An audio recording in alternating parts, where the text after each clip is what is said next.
Assalamualaikum warahmatullahi wabarakatuh. Innal hamdalillah nahmaduhu wa nasta'inuhu wa nastaghfiruh wa na'udzu billahi min sururi anfusina wa sayyiati a'malina. May yahdihillahu fala mudilla lahu wa may yudlil fala hadiyalah. Asyhadu an la ilaha illallah wahdahu la syarikalah wa asyhadu anna Muhammadan abduhu wa rasuluhu la nabiyya wa la rasula ba'dah. Allahumma salli wa sallim wa barik ala nabiyyina Muhammadin wa ala alihi wa sahbihi wa man tabi'ahu wa nasarahu bi ihsanin ila yaumiddin, amma ba'd. Alhamdulillah, puji dan syukur kita aturkan pada Allah tabaraka wa ta'ala atas segala limpahan nikmat dan karunia yang senantiasa Allah curahkan kepada kita. Mudah-mudahan dalam setiap keadaan dan kondisi apapun, jangan sampai kita lupa dan luput untuk bersyukur kepada Allah Subhanahu wa ta'ala, serta memuji Allah Subhanahu wa ta'ala. Karena dengan syukur serta pujian kepada Allah Subhanahu wa ta'ala, Allah akan terus menambahkan kepada kita banyak karunia dan nikmat-nikmatnya, serta mengangkat dan menjauhkan dari diri kita segala mara bahaya serta musibah. Salawat serta salam semoga selalu disampaikan untuk Nabi kita yang mulia, Nabi Muhammad Rasulullah Sallallahu Alaihi Wasallam, juga untuk keluarganya, untuk para sahabatnya, dan umatnya yang setia mengikuti petunjuk serta sunnah-sunnahnya. Kaum muslimin dan muslimat yang dicintai oleh Allah Subhanahu wa ta'ala, kaum muslimin dan muslimat mitra GIC, pendengar radio GIC, juga pemirsa radio GIC yang dirahmati oleh Allah, berbahagia sekali di kesempatan pagi yang mulia ini kita dapat bersama kembali di program Mutiara Pagi radio GIC khusus di bulan Ramadan. Alhamdulillah, sudah hari yang keberapa ini? Sudah yang ke-11 ya. Mudah-mudahan kita terus dikasih kekuatan, keistiqomahan, taufik oleh Allah Subhanahu wa ta'ala, bisa menuntaskan ibadah Ramadan kita semuanya, puasanya, sholat malamnya, dan yang lainnya dengan sukses mendapatkan gelar takwa dari Allah Subhanahu wa ta'ala, mendapatkan ampunannya serta mendapatkan surganya. Amin ya rabbal alamin. Di kesempatan pagi hari ini insyaallah kita akan lanjutkan kembali pelajaran kita di program Mutiara Pagi Radio GIC. Insyaallah kaum muslimin dan muslimat pendengar serta pemirsa radio GIC semuanya akan kami ajak untuk mengkaji dan mempelajari kitab suci Al-Quran lewat tilawah serta terjemah dan tafsir daripada ayat-ayat suci Al-Quran.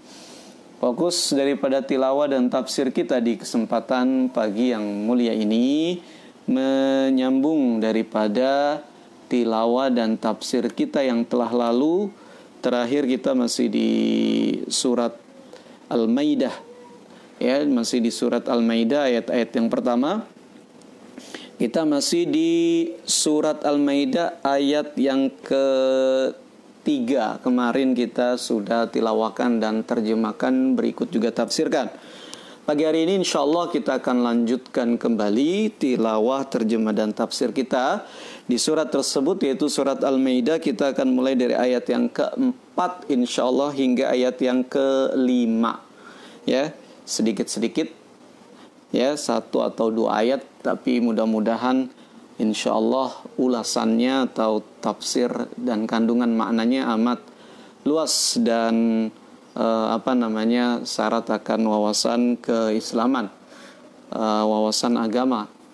Nah, silakan kaum muslimin dan muslimat, pemirsa serta pendengar radio JIC bisa menyiapkan dulu mushaf Al-Qur'annya di rumah. Silakan dibuka surat Al-Maidah ayat yang ke-4. Kita akan mulai dengan tilawah terlebih dahulu. Baik, kita akan tilawahkan. ayat keempat dan ayat kelima surat Al-Maidah. A'udzu billahi minasy syaithanir rajim.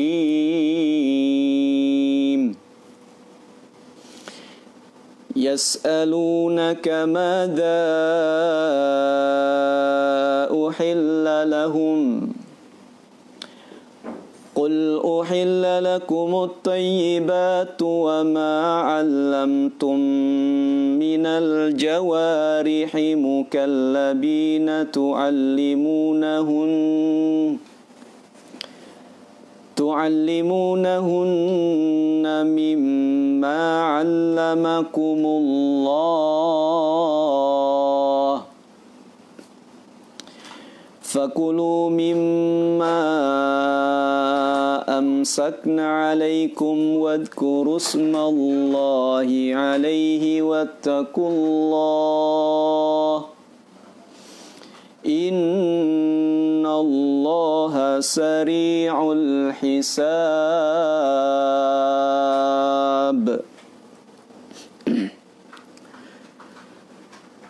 اليوم أحل لكم الطيبات وطعام الذين أوتوا الكتاب حل لكم وطعامكم حل لهم والمحصنات من المؤمنات والمحصنات من الذين أوتوا الكتاب من قبلكم إذا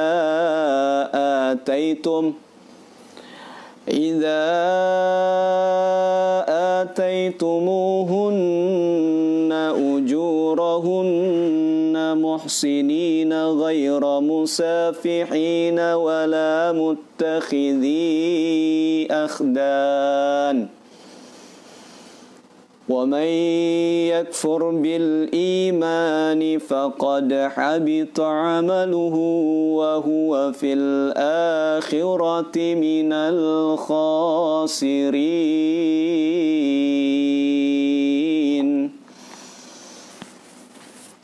Alhamdulillah, surat Al-Maidah ayat ke-4 hingga ayat ke-5 telah kita sama-sama simak dan dengarkan.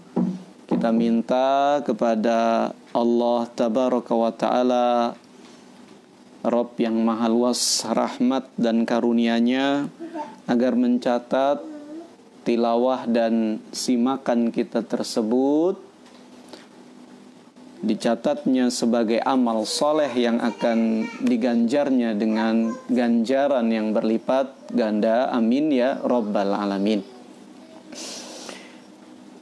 Berikutnya kaum muslimin dan muslimat, pendengar serta pemirsa radio GIC, mari kita masuk untuk menerjemahkan serta menafsirkan firman-firman Allah Subhanahu wa Ta'ala yang baru saja kita simak bersama tersebut. Kita mulai dari ayat keempat.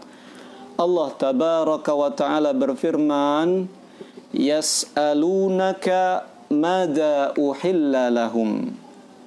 Mereka bertanya kepadamu, wahai Nabi Muhammad sallallahu alaihi wasallam, madza uhilla lahum, tentang apa yang dihalalkan untuk mereka. Qul uhilla lakumut thayyibat, jawab, katakan kepada mereka sebagai jawaban pertanyaan mereka, uhilla lakumut thayyibat, dihalalkan bagi kalian at-thayyibat, yang baik-baik, halal bagi kalian. Ya, makanan-makanan yang baik-baik itu halal bagi kalian. Wa ma'allamtum minal jawarihi mukallibina tu'allimunahunna mimma 'allamakumullah. Dan binatang yang kalian ajarkan, kalian latih. Ya. Binatang yang kalian latih, yang kalian ajarkan, bukan binatangnya tapi hasil tangkapannya. Minal jawarih, dari binatang-binatang pemburu. Ada binatang buruan, ada binatang pemburu, gitu ya. Binatang yang dijadikan alat untuk memburu. Mukallibina tu'allimunahunna mimma 'allamakumullah. Yang binatang-binatang pemburu yang memangsa, menggigit, ya, yang kalian ajarkan binatang-binatang tersebut, ya, apa yang Allah ajarkan kepada kalian. Fakulu mimma amsakna alaikum, maka makanlah apa yang mereka tangkap untuk kalian. Mereka terkam untuk kalian. Bukan untuk mereka, tapi memang mereka menerkam. Bukan untuk mereka makan, tapi buat kalian, karena kalian yang memerintahkannya. Wadkurusmallahi alaihi, dan sebutlah nama Allah subhanahu wa ta'ala atasnya, yaitu ketika melepasnya kita menyebut nama Allah subhanahu wa ta'ala. Wattaqullah, dan bertakwalah kepada Allah. Innallaha sari'ul hisab, sesungguhnya Allah subhanahu wa ta'ala maha cepat hisabnya, perhitungannya. Kaum muslimin dan muslimat, pendengar serta pemirsa radio GIC, a'azakumullahu ta'ala. Setelah Allah tabaraka wa ta'ala sebelumnya menyebutkan apa-apa yang diharamkan bagi hamba-hambanya, ya, Allah sebutkan di ayat sebelumnya apa-apa yang diharamkan bagi hambanya, ya, di antaranya darah, bangkai, daging babi, hewan-hewan yang mati bukan karena disembelih, tapi karena jatuh, karena diterkam binatang buas, karena tercekik, karena dipukul, gitu ya. Nah, Allah sebutkan di ayat sebelumnya apa-apa yang dilarang, yang diharamkan untuk dikonsumsi, untuk dimakan bagi hamba-hambanya yang beriman, ya, bagi hamba-hambanya yang beriman. Dan kemudian juga Allah sebutkan apa-apa yang dikecualikan, ya, dikecualikan dari binatang-binatang atau makanan-makanan haram tersebut, ya. Baru kemudian di ayat ini Allah subhanahu wa ta'ala menyebutkan makanan atau apa-apa yang halal, ya, apa-apa yang halal. Diriwayatkan oleh Ibnu Abi Hatim, hadatsana Abu Zur'a hadatsana Yahya bin Abdullah bin Bukair hadatsani Abdullah bin Luhai'ah hadatsani Atha bin Dinar an Sa'id bin Zubair an Adi bin Hatim wa Yazid al-Muhalhil at-Ta'i'in sa'ala Rasulullah sallallahu alaihi wasallam faqala ya Rasulullah qad harramallahu al-maitata famadha yuhillu lana minha. Diriwayatkan oleh Ibnu Abi Hatim sebuah riwayat yang sampai kepada Sa'id bin Jubair dari Adi bin Hatim dari Yazid bin Mulhalhil at-Ta'i'in. Mereka berdua bertanya kepada Rasulullah sallallahu alaihi wasallam, wahai Rasulullah, Allah telah mengharamkan untuk kita bangkai. Lalu apa yang dihalalkan oleh Allah untuk kita? Fanazalat hadhil ayah yas'alunaka madza uhilla lahum qul uhilla lakumut thayyibat. Maka kemudian turunlah ayat ini. Nah, ini riwayat yang disampaikan oleh Ibnu Katsir tentang sebab nuzul, sebab turun daripada ayat yang mulia ini, bahwa ya Adi bin Hatim dan Zaid bin Muhalhil mereka berdua bertanya kepada Rasulullah, ya, yas'alunaka madza uhilla lahum. Mereka berdua bertanya apa yang dihalalkan dari makanan-makanan bagi mereka. Ya, maka turunlah ayat Allah Subhanahu wa taala yang mulia ini. Qala Sa'id bin Zubair yakni adz-dzabai al-halal al-thayyibah lahum. Makna dari kul uhilla lakumut thayyibat, katakanlah dihalalkan bagi kalian yang baik-baik, yang thayyib, yang bagus, yang baik-baik. Maksudnya at-thayyibat adalah adz-dzabaih, yaitu sembelihan-sembelihan yang halal, yang baik bagi mereka, gitu ya. Wa qala Muqatil bin Hayyan fi qawlihi kul uhilla lakumut thayyibat. Muqatil bin Hayyan rahimahullah berkata tentang makna at-thayyibat, fat-thayyibatu ma ahalla lahum min kulli syai'in ayyusibuhu wa huwal halalu minar rizqi. Yang dimaksud dengan thayyibat adalah apa-apa yang dihalalkan bagi mereka dari segala sesuatu untuk mereka makan. Dan yang dihalalkan tersebut adalah rezeki-rezeki yang memang telah dihalalkan oleh Allah Subhanahu wa taala, ya. Nah, secara bahasa kalimat thayyibat itu adalah baik, gitu ya. Thayyib artinya baik. Thayyibat itu bentuk jamak yang maknanya adalah yang baik-baik, gitu ya. Nah, memang di dalam di dalam beberapa ayat Al-Quran disebutkan bahwa yang dihalalkan bagi hamba-hamba Allah Subhanahu wa ta'ala untuk mereka makan, untuk mereka konsumsi adalah makanan-makanan yang thayyib, makanan-makanan yang baik, gitu ya. Waqad su'ila Az-Zuhri ani syurbil bauli litadawi. Az-Zuhri rahimahullah ditanya tentang minum air kencing. Minum air kencing dalam rangka terapi pengobatan. Ya, ada ya.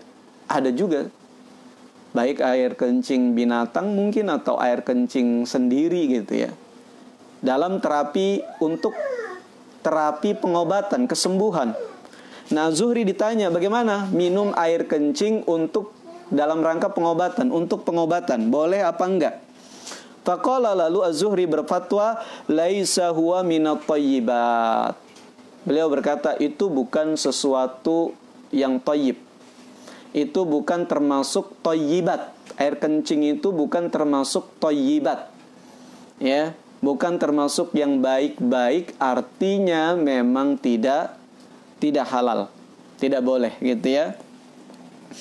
Dan juga diriwayatkan oleh Ibnu Wahab, su'ila Malik an bai'it tin alladhi ya'kuluhu an-nas faqala laisa huwa minat thayyibat. Ditanya Malik mungkin Imam Malik di sini ya, karena tidak ada lagi Malik yang lain yang semasyhur Imam Malik rahimahullah. Imam Malik ditanya tentang menjual tanah liat yang untuk dimakan oleh masyarakat. Ada ya, ada juga itu di beberapa tradisi kuliner daerah tertentu, yaitu makanan yang terbuat dari tanah. makanan yang terbuat dari apa? Dari tanah. Nah, ini kata Imam Malik, laisa huwa minat thayyibat. Itu bukan termasuk yang baik. Itu bukan termasuk yang baik. Artinya, kalau bukan termasuk yang baik, maka tidak halal. Karena yang dihalalkan bagi kaum muslimin adalah thayyibat, yang baik-baik, ya, yang baik-baik. Nah, ini. Jadi, definisi thayyibat itu rezeki yang halal, makanan-makanan yang halal yang memang baik dikonsumsi, gitu ya, yang memang baik untuk dimakan. Karena boleh jadi juga beberapa makanan dalam takaran tertentu tidak baik dikonsumsi, walaupun itu adalah halal, gitu ya. Wa qauluhu ta'ala, dan makna firman Allah Subhanahu wa ta'ala, wa ma alamtum minal jawarihi mukallibin, dan apa yang kalian ajarkan dari hewan-hewan pemburu yang pemangsa atau yang penerkam, pemburu dan penerkam, gitu ya. Ai uhilla lakumudz dzabaih allati dzukira smullahi 'alaiha wat thayyibati minar rizqi wa uhilla lakum mastattumuhu bil jawarih. Dihalalkan bagi kita, bagi kalian sembelihan-sembelihan yang memang disembelih atas nama Allah. Kemudian makanan-makanan yang baik dari rezeki yang Allah karuniakan kepada kita, yang halal. Dan juga dihalalkan untuk kita apa yang menjadi buruan kita, yaitu hewan-hewan buruan kita yang diburu oleh binatang-binatang buruan kita. Wahia minal kilabi wal fuhudi wasukuri wa asbah dzalika. Dan yang dimaksud binatang-binatang buruan di sini diantaranya adalah anjing pemburu, kemudian juga fuhud, yaitu fuhud itu, fahdun itu sejenis macan, gitu ya, sejenis macan atau hewan buas sejenis macan, apa namanya, kan banyak tuh, saya kurang tahu apa namanya, jenis-jenis hewan seperti namanya, ada puma atau ya yang seperti itulah, yang bentuknya seperti macan atau singa, gitu ya. Kalau dalam bahasa Arab fahdun itu macan, gitu ya, singa, fahdun, gitu ya. Al-fuhud wasukur, dan juga sokrun, sukur jamaknya, yaitu burung raja wali, burung elang, dan yang serupa dengan binatang-binatang tersebut. Ya, tergantung kita berburu pakai binatang apa. Ya, memang ya yang bisa berburu ya binatang pemburu, ya, anjing pemburu, macan juga kadang-kadang ada yang melihara, ya. Iya, di orang-orang Arab itu suka lihat kita video-video itu meliharanya singa, macan, gitu ya. Ya, memang bisa buat berburu nih binatang-binatang ini kalau sudah dijinakan, mungkin dipelihara dari kecil kali ya. Kemudian juga burung ini memang maklum kita ketahui bisa dipelihara dan bisa dijadikan hewan buruan, gitu ya, burung elang ini. Dan yang sejenisnya, mungkin ada lagi hewan-hewan buruan yang lainnya, hewan-hewan pemburu yang lainnya yang bisa digunakan untuk berburu. Kama huwa madhabul jumhur minas sahabati wa tabi'ina wal a'immah.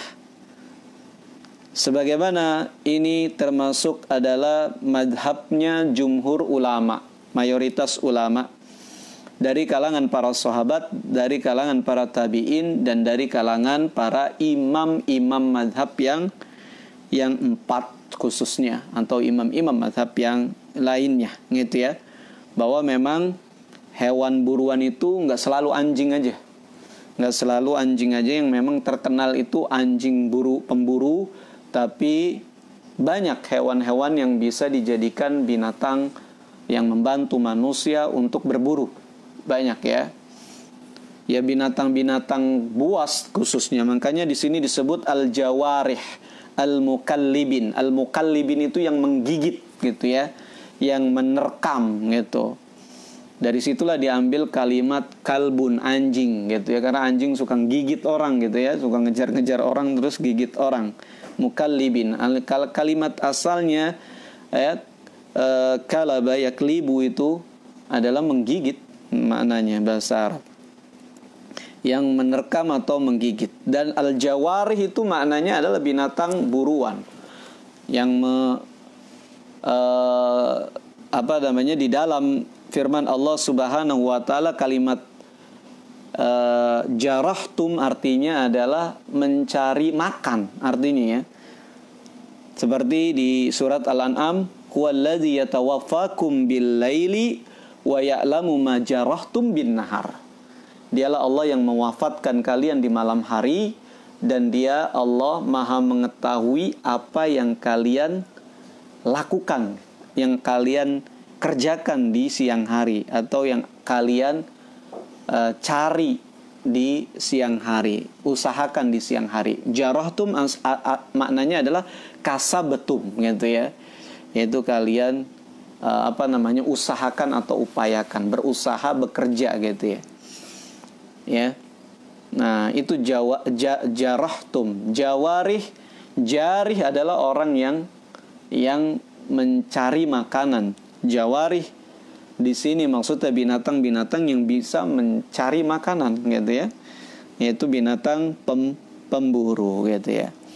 Ada perbedaan pendapat di kalangan para ulama tentang masalah binatang pemburu. Apakah ada binatang-binatang lain selain anjing pemburu gitu ya. Termasuk apakah burung elang, burung raja wali, atau burung-burung yang buas yang bisa menerkam gitu ya, bisa dijadikan hewan pemburu gitu ya. Nah, ini ada beberapa khilaf di kalangan para ulama gitu ya. Dikatakan oleh Ibnu Abbas radhiyallahu anhuma dalam firman Allah Subhanahu wa taala, wa ma'alamtu minal jawarihil mukallabin, al jawarih al mukallabin hunna al kilabu al muallamah.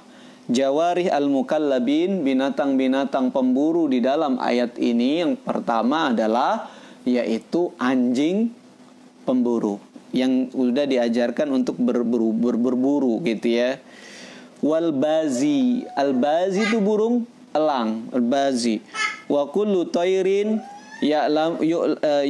yu'allam lisaidi, dan burung apa aja yang diajarkan untuk memburu, bahkan bukan burung elang saja gitu ya.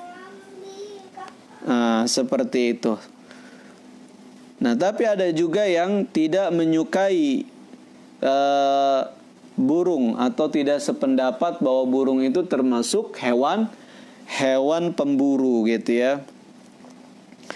Seperti diriwayatkan dari Mujahid rahimahullah annahu karraha saida at-tairi kullahu, bahwa beliau itu memakruhkan, beliau menganggap makruh, hukumnya makruh berburu dengan burung apapun jenisnya, langke, raja wali atau yang lainnya gitu ya. Nah, ini diriwayatkan dari Mujahid gitu ya. Adapun mayoritas para ulama bahwa hewan buruan itu cakupannya luas ya. Makanya juga di dalam ayat ini disebutkan tidak nama binatangnya, walaupun ada sebutan mukallabin, bukan maknanya adalah kalbun atau anjing, tapi mukallabin itu adalah yang mencengkram atau yang menggigit, yang menerkam. Dan yang mencengkram dan menggigit serta menerkam itu bukan anjing aja, banyak hewan-hewan yang lainnya yang bisa dilatih, diajarkan untuk mencengkram, menggigit binatang-binatang buruan. Ya, ada sebuah riwayat ya yang dinukil dari tafsir At-Tabari, ditanya Rasulullah sallallahu alaihi wasallam tentang berburu atau hasil buruan dari burung elang. Ya, apa hukumnya? Kata Nabi, ma amsaka alaika faqul. Ya, apa yang diterkam oleh burung elang tersebut untuk kamu, maka makan. Jadi memang untuk kamu ya. Jadi memang burung itu dilepas, terbang, menerkam buruannya, itu bukan untuk dia makan sendiri, tapi untuk majikannya gitu ya, untuk majikannya gitu ya. Dan juga ada beberapa masalah-masalah yang lain seperti tentang anjing. Kita tahu anjing ini termasuk hewan yang najis. Anjing itu hewan yang najis. Yang bahkan kenajisannya ini hukumnya adalah mughalladhah, yaitu najis yang berat. Najis yang berat, yang ekstrim gitu ya. Kalau idza walaga al-kalbu ina'a ahadikum, kata Nabi, apabila seekor anjing menjilat bejana salah seorang di antara kalian gitu ya, maka sucikanlah, bersihkanlah ya dengan cara yaitu menggosoknya dengan tanah ya sebanyak 7 kali dan yang terakhirnya dengan air gitu. Najis mughalladhah anjing. Nah, bagaimana itu anjing kan nerekam mulutnya kena daging daripada binatangnya. Apakah itu juga akan najis? Nah, ini masalah-masalah ini dibahas luas di dalam hukum fikih, di kitab-kitab fikih gitu ya. Bisa merujuk lagi ke sana. Banyak perbedaan pendapat dalam masalah ini, dan yang tepat memang ya anjing buruan itu ya gigitannya itu tidak najis gitu ya, gigitannya tidak najis. Kemudian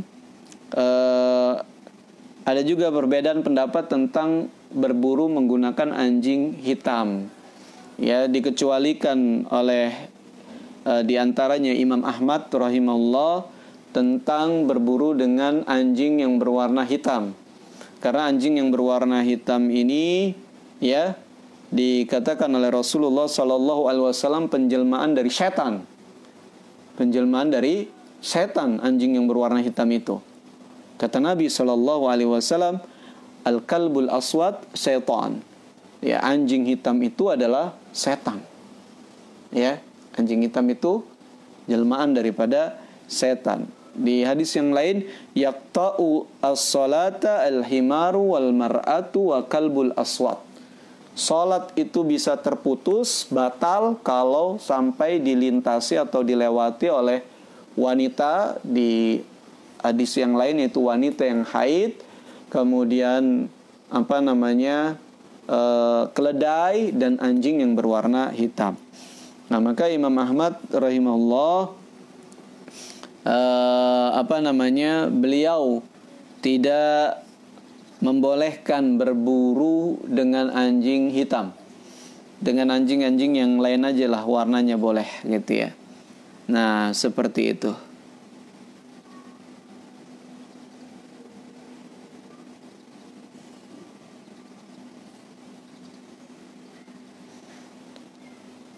Kemudian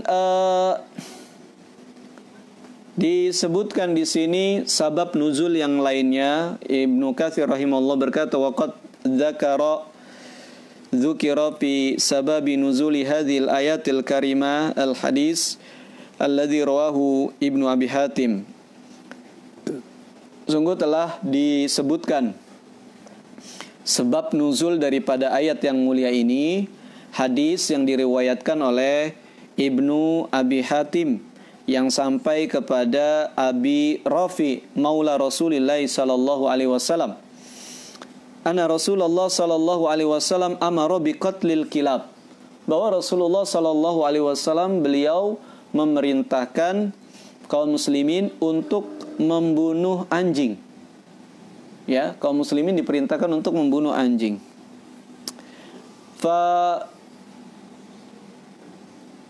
Faqataltu. Lalu maka aku bunuh.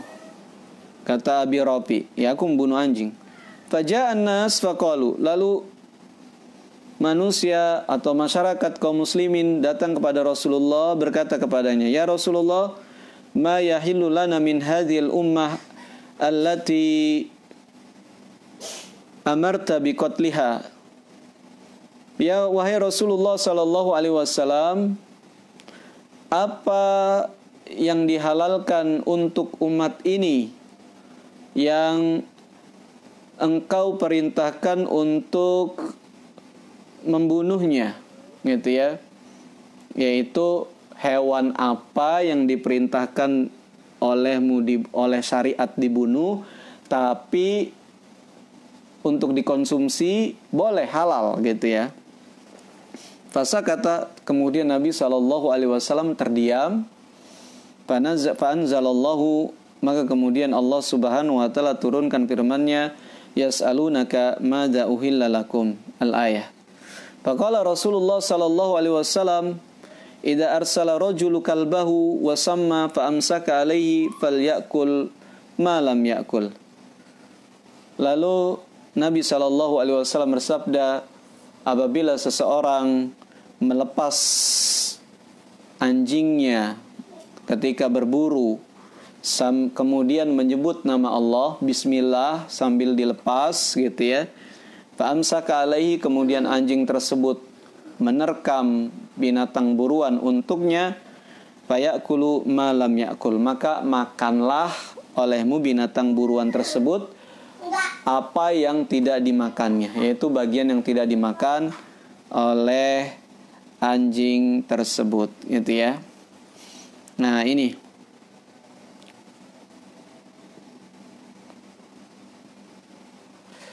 kaum muslimin dan muslimat yang dirahmati oleh Allah Subhanahu wa taala, ya. Nah, ini dan syaratnya untuk hewan-hewan buruan ini adalah hewan yang memang terlatih. Hewan yang sudah terlatih. Ya. Hewan yang terlatih, karena Allah Subhanahu wa taala sebutkan di sini mukallibina mimma Allah sebutkan di dalam ayat ini, wal jawarihil mukallibina mimma 'allamakumullah tu'allimunahunna mimma 'allamakumullah. Hewan-hewan buruan yang mencengkram, yang kalian ajarkan mereka apa yang Allah ajarkan kepada kalian. Apa yang Allah ajarkan kepada kita? Yang Allah ajarkan kepada kita adalah tata cara bagaimana ya berburu agar hewan buruan yang kita dapatkan itu menjadi halal, gitu ya. Yaitu fikih tentang hewan buruan atau fikih tentang berburu dengan binatang pemburu, gitu ya. Nah, Allah telah ajarkan kepada kita, ya, diantaranya seperti tadi yang disampaikan oleh Rasulullah, ya, ketika melepas hewan kita tersebut membaca bismillah, gitu ya. Nah, ini apa yang diajarkan oleh Allah, apa yang diajarkan oleh syariat kepada kita. Nah, kemudian kita mengajarkan hal tersebut kepada binatang kita, yaitu maksudnya kita melatih binatang kita tersebut, ya, untuk berburu. Jadi hewan-hewan terlatih, gitu ya, bukan hewan-hewan pemburu yang memang tidak terlatih. Jadi memang disyaratkan di sini adalah hewan yang terlatih. Itu yang pertama syaratnya. Fakulu mimma amsakna alaikum. Ini syarat berikutnya. Makanlah apa yang mereka terkam untuk kalian, yaitu mereka menerkam binatang tersebut untuk kalian, bukan untuk dirinya sendiri. Jadi ketika kita punya hewan buruan, terus kita nggak dalam rangka berburu, ya, tahu-taunya kita dapati binatang buruan kita itu sedang menerkam hewan buruan, gitu ya.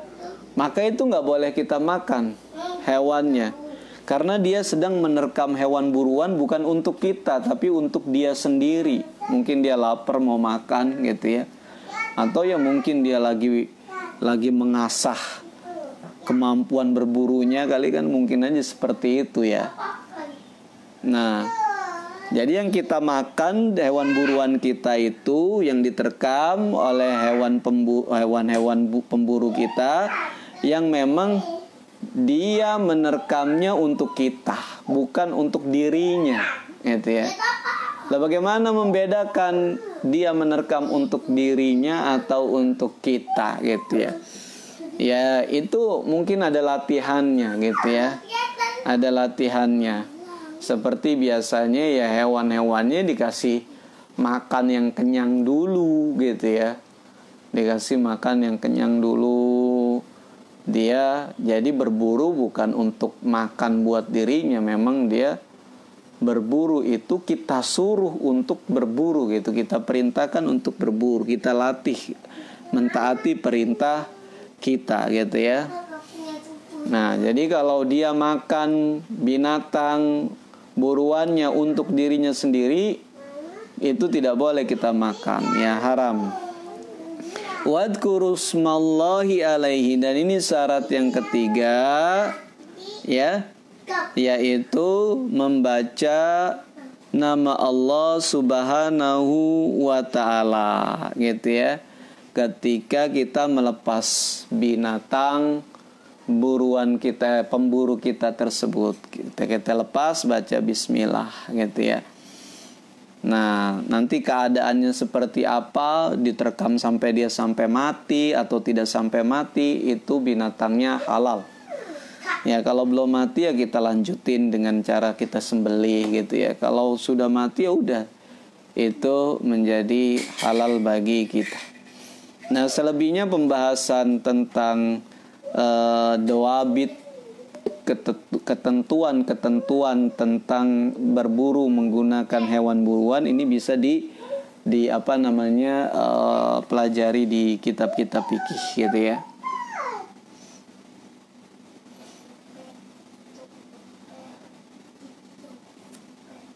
Nah, kemudian Allah Subhanahu wa ta'ala berfirman, wattaqullah, dan bertakwalah kepada Allah. Innallaha sari'ul hisab, sesungguhnya Allah maha cepat hisabnya, ya. Nah, di penghujung ayat Allah Subhanahu wa ta'ala mengingatkan hamba-hambanya untuk senantiasa bertakwa kepadanya. Ini menjadi hal yang sangat penting sekali, dan ini mengisyaratkan kepada kita erat kaitannya tentang makan makanan yang halal dengan ketakwaan, gitu ya. Erat kaitannya.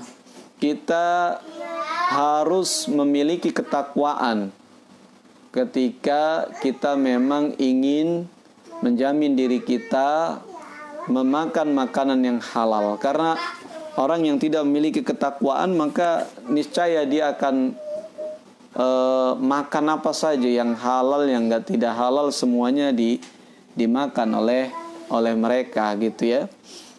Tapi bagi orang-orang beriman, gitu ya, mereka harus memiliki ketakwaan, yang dengan ketakwaan tersebut bisa mendorong mereka untuk senantiasa memilih yang halal-halal saja, untuk mereka makan, gitu ya. Yang halal-halal saja yang mereka makan. Karena ketakwaan akan mendorong mereka untuk takut kepada Allah Subhanahu wa taala, takut tentang hari penghisapan, takut akan bahaya daripada makanan-makanan tersebut bagi agama dan dunianya, gitu ya. Dan sebaliknya, hasil daripada makanan yang halal yang dikonsumsi oleh seseorang, maka akan menghasilkan ketakwaan, akan menghasilkan ketakwaan di dalam jiwa seorang hamba, gitu ya. Jadi saling berkaitan.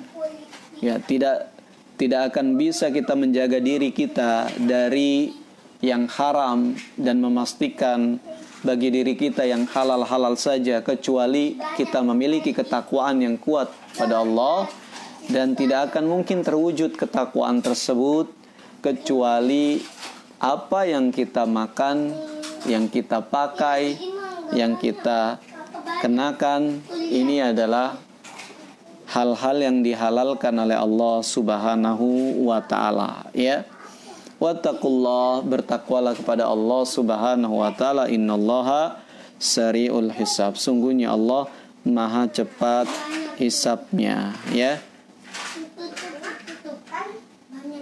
Maha apa? Cepat hisabnya. Nah, Allah Subhanahu wa taala selain ingatkan kita untuk bertakwa kepada Allah Subhanahu wa taala, ya, dan juga ingatkan kepada kita tentang hisab yang amat cepat dari Allah Subhanahu wa taala, ya. Amat cepat dari Allah Subhanahu wa taala, yaitu maksudnya Allah Subhanahu wa taala menghisap apa saja, menghitung semua yang kita lakukan akan dipertanggungjawabkan di hadapan Allah, dan semuanya akan dihisap, diaudit, dihitung. Mungkin seorang di antara kita akan bertanya, "Ulah, apa nggak banyak itu mengaudit seluruh manusia semuka bumi ini dari zaman Nabi Adam sampai manusia akhir zaman nanti?" Kemudian setiap orang memiliki kegiatan dan catatan yang banyak sekali. Gimana itu caranya mengaudit seperti itu? Oh, itu mudah bagi Allah, ya. Dan Allah Maha cepat perhitungannya, gitu ya. Maha cepat perhitungannya.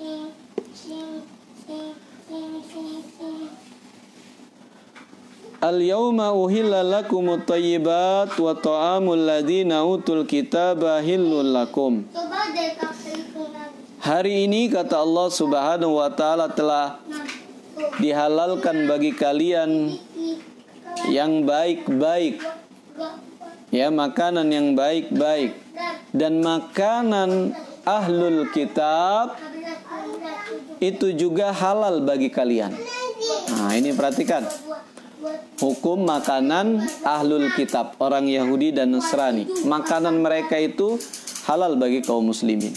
Wa ta'amukum hillul lahum, dan makanan mereka dan makanan kalian kaum muslimin halal bagi mereka ahlul kitab.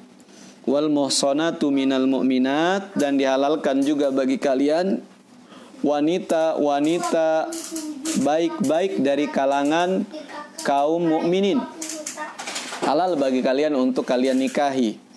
Wal muhsanatu minal ladzina utul kitaba min qablikum, dan juga wanita-wanita yang baik-baik dari kalangan ahlul kitab juga halal.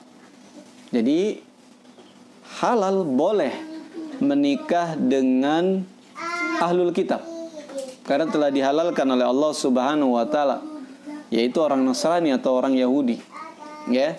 Wanita-wanitanya, bukan pria-prianya, ya. Kalau pria muslim boleh menikah wanita Yahudi atau Nasrani dari kalangan ahlul kitab.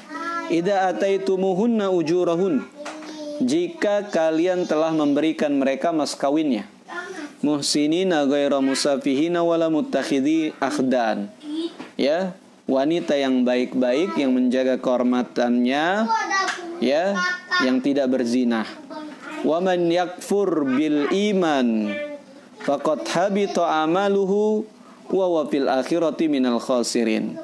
Dan barang siapa yang kufur setelah beriman, maka sungguh sia-sia amal mereka, dan di akhirat dia termasuk orang-orang yang rugi. Ya. Nah, di dalam ayat yang mulia ini Allah Subhanahu wa taala ya menyebutkan tentang makanan-makanan ahlul kitab itu halal bagi kaum muslimin. Ya. Dan makanan-makanan di sini yang terkhusus adalah sembelihan-sembelihan mereka. Sembelihan-sembelihan ahlul kitab. Ya. Sembelihan-sembelihan orang-orang Yahudi dan Nasrani. Ya. Apalagi makanan-makanan yang lainnya yang memang bukan sembelihan. Ya. Telur yang masak orang Yahudi atau Nasrani halal nggak untuk kita? Telur mah halal, siapa aja yang masak gitu ya. Ini sembelihannya secara khusus sebagaimana yang disebutkan oleh para ulama gitu ya. Nah, ini dikatakan oleh Ibnu Abbas, juga para mufassir dari kalangan sahabat dan tabi'in yang lainnya, yang dimaksud ta'amul ladzina utul kitaba hillul lakum, makanan-makanan ahlul kitab halal bagi kalian, yakni dabaihuhum, yaitu sembelihan mereka, kata Ibnu Abbas. Ini tafsir Ibnu Abbas. Ngerti ya? Yang dimaksud makanan-makanan ahlul kitab adalah sembelihan ahlul kitab. Jadi orang Nasrani menyembelih kambing. Kita kan bertanya kan, halal nggak tuh kambingnya tuh? Dia kan non muslim, orang Nasrani. Ya. Nah, kalau memang dia benar-benar ahlul kitab kan Tuhannya Allah juga. Pasti dia juga ketika menyembelih menyebut nama Allah Subhanahu wa taala, nama Tuhan. Nama Tuhan mereka. Tuhan mereka siapa sih? Tuhan mereka kan Allah juga, gitu ya. Ahlul kitab Tuhannya adalah Allah. Hanya saja mereka melakukan beberapa penyimpangan dalam keyakinan, gitu ya. Wa hadza amrun mujma'un alaihi bainal ulama. Kata Ibnu Katsir di sini, ini merupakan perkara yang sudah disepakati di antara para ulama. Anna dzabaihahum halalun lil muslimin. Bahwa sembelihan ahlul kitab ya itu halal bagi kaum muslimin, li'annahum ya'taqiduna tahrimu dzabhi li ghairillah. Kenapa? Karena ahlul kitab juga punya akidah atau keyakinan yang sama, bahwa mereka mengharamkan sembelihan-sembelihan yang disembelih untuk selain Allah. Wala yadhkuruna ala dzabaihim illa ismallah. Dan mereka tidak menyebut nama ketika menyembelih sembelihan mereka kecuali nama Allah. Ya, wa in i'taqadu fihi ta'ala ma huwa munazzahun an qaulihim wa ta'ala wa taqaddasa, ya. Nah, seperti itu ya. Walaupun kita disebut di sini ijma para ulama. Kata Ibnu Katsir, ya, mengklaim sudah ada ijma dari para ulama, ya. Walaupun tidak menutup kemungkinan, ya, ada juga sedikit perbedaan pendapat dalam masalah ini, gitu ya. Dan perbedaan pendapatnya semakin meluas ketika berbicara tentang perbedaan ahlul kitab hari ini dengan ahlul kitab di masa Nabi SAW. Ayat ini kan Surat Al-Maidah turun paling terakhir loh. Ini sudah ketika Nabi menaklukkan kota Mekah gitu ya. Ada yang berpendapat bahwa beda ahlul kitab zaman sekarang, orang Yahudi, orang Nasrani zaman sekarang sama orang-orang yang di zaman Nabi. Ya. Jadi tidak sama hukum sembelihan mereka sama sembelihan ahlul kitab di zaman Nabi. Nah, kita katakan itu keliru. Ya sama aja. Perbedaannya apa? Oh enggak. Dulu ahlul kitab di zaman Nabi ibadahnya benar, kalau sekarang nggak benar. Tidak, dalam masalah penyimpangan dan kesesatan, ahlul kitab di zaman Nabi sudah tersesat. Mereka nggak beriman kepada Rasulullah Sallallahu Alaihi Wasallam. Mereka tidak beriman kepada Rasulullah, ya. Di masa Nabi Sallallahu Alaihi Wasallam sudah menyimpang, makanya dinamakan ahlul kitab, ya. Dan kehalalan sembelihan mereka tidak menafikan mereka sebagai orang-orang yang disebutkan tersesat dan dimurkai oleh Allah Subhanahu wa taala. Ya, al-maghdub alaihim wad-dallun. Orang yang dimurkai oleh Allah dan orang-orang yang tersesat gitu ya. Nah, ini tidak menafikan kedudukan mereka sesat, kedudukan mereka menyimpang. Tapi Allah katakan makanan sembelian mereka halal, gitu ya. Meskipun keadaan mereka memang tidak beriman kepada Nabi Shallallahu Alaihi Wasallam, tidak beriman kepada Al-Quran, tapi mereka meyakini Tuhan mereka adalah Allah Subhanahu Wa Taala, seperti itu. Ya. Nah, jadi Nabi Shallallahu Alaihi Wasallam ya juga memang melakukan atau mengamalkan hal ini, bahwa Nabi tidak sungkan gitu ya makan atau minum dari makanan-makanan dan minuman ahlul kitab yang memang sudah jelas kehalalannya, dan sembelian ahlul kitab seperti itu.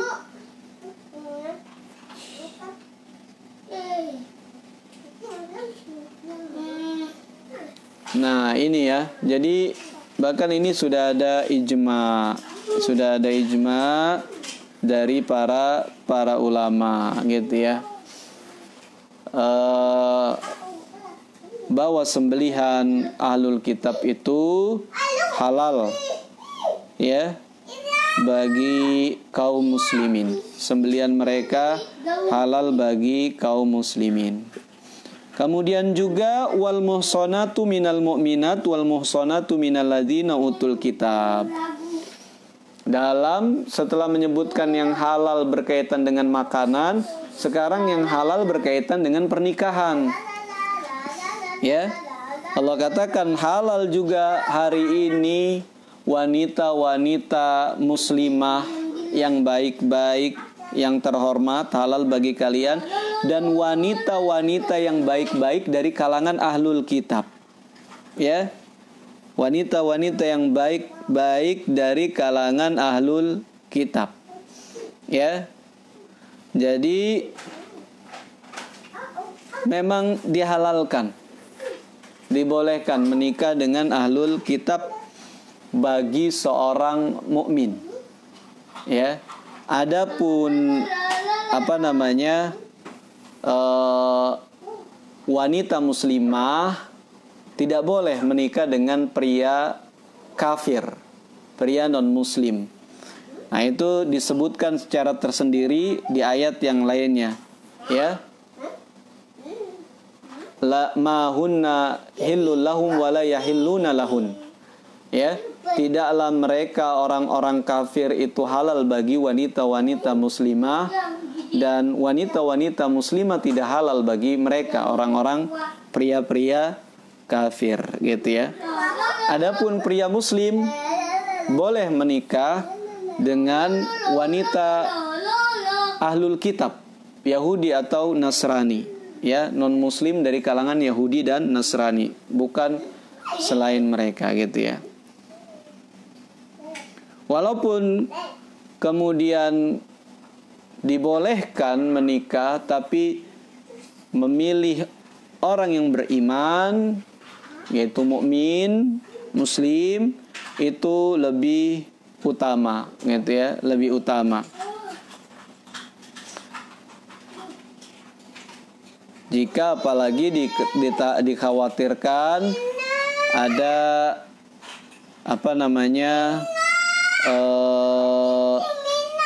kekhawatiran terhadap pendidikan anak-anak nanti di masa depannya, gitu ya.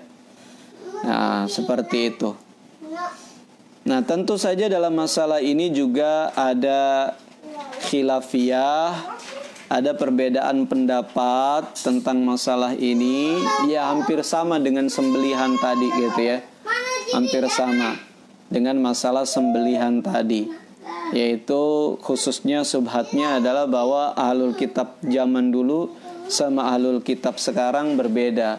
Padahal tidak ada bedanya. Ahlul kitab zaman dulu juga sudah tersesat, sudah dicap oleh Allah Subhanahu wa taala sebagai kafir dan diancam oleh Allah Subhanahu wa taala dengan neraka, gitu ya. Seperti itu. Allahu a'lam bi as-shawab, gitu ya. Nah, kaum muslimin dan muslimat yang dirahmati oleh Allah Subhanahu wa taala, nah ini beberapa faidah tafsir daripada ayat keempat dan kelima daripada surat Al-Maidah. Mudah-mudahan bisa memberikan kemanfaatan bagi kita semua dan membuka pengetahuan atau sedikit pengetahuan agama kita semua. Mudah-mudahan Allah Subhanahu wa taala memberikan kita ilmu yang bermanfaat, ya, dan memanfaatkan ilmu yang sudah kita miliki agar ia menjadi hujah bagi kita di hadapan Allah Subhanahu wa taala, bukan menjadi hujah kepada kita atau penuntut yang akan menuntut kita. Kita tutup majelis yang mulia ini dengan doa kafaratul majlis. Subhanakallahumma wa bihamdika asyhadu an la ilaha illa anta astaghfiruka wa natubu ilaik. Sallallahu ala nabiyina Muhammadin wa ala alihi wa sahbihi wa sallam. Walhamdulillahi rabbil alamin. Assalamualaikum warahmatullahi wabarakatuh.